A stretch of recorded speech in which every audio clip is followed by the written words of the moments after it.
Баршаңызға қайырлы күн. Бүгін біз жеңгемнің рецепті бойынша осындай керемет, өте жұмсақ, әрі оңай, әрі дәмді лепешке дайындайтын боламыз. Кез келген қонағыңызды атқара аласыз. Менің каналыма тіркеліп, лайк басып, комментарий қалдыруды ұмытпаңыз.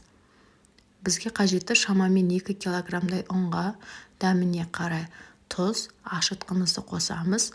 Және мына жердегі 1 литр суға жарты литр сүтімізді қосып дайындап қоямыз. Және жарты кішкентай пиалаймен сұйық майымызды құйып, осылай қамыр илейміз. Қамырымыз қатты жұмсақ немесе қатты болмау қажет, осындай орташа болу керек.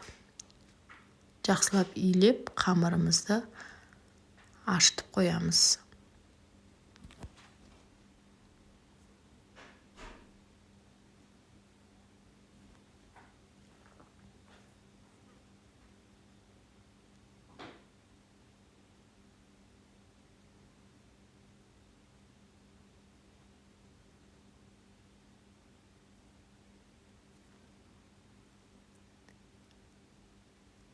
Бетін жауып, 2 сағатта көтерілу керек.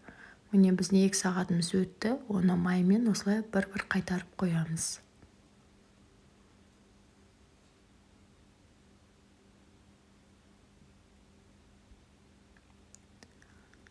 Қайтадан бетін жауып, тағы бір көтерілгенін күтеміз.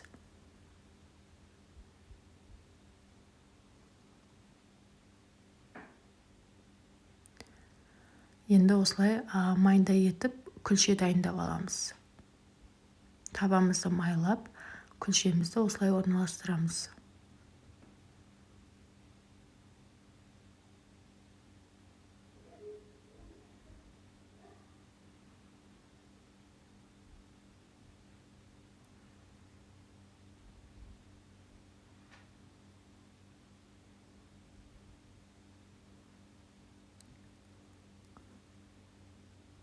Бетін қайтадан жауып, көтерілгенін күтеміз.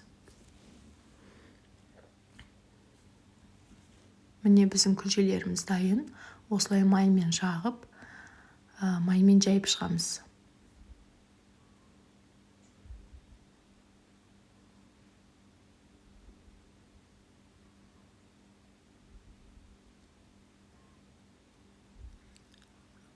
Жұмыртқамызды жағып,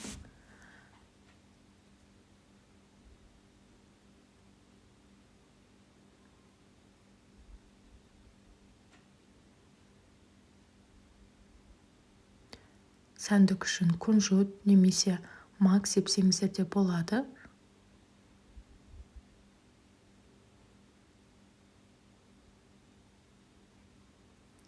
Қайтадан бетін жауып 5-10 минутқа қоямыз. Және қызып тұрған отта пісіріп аламыз. Видеоны соңына дейін көргендеріңіз үшін рахмет.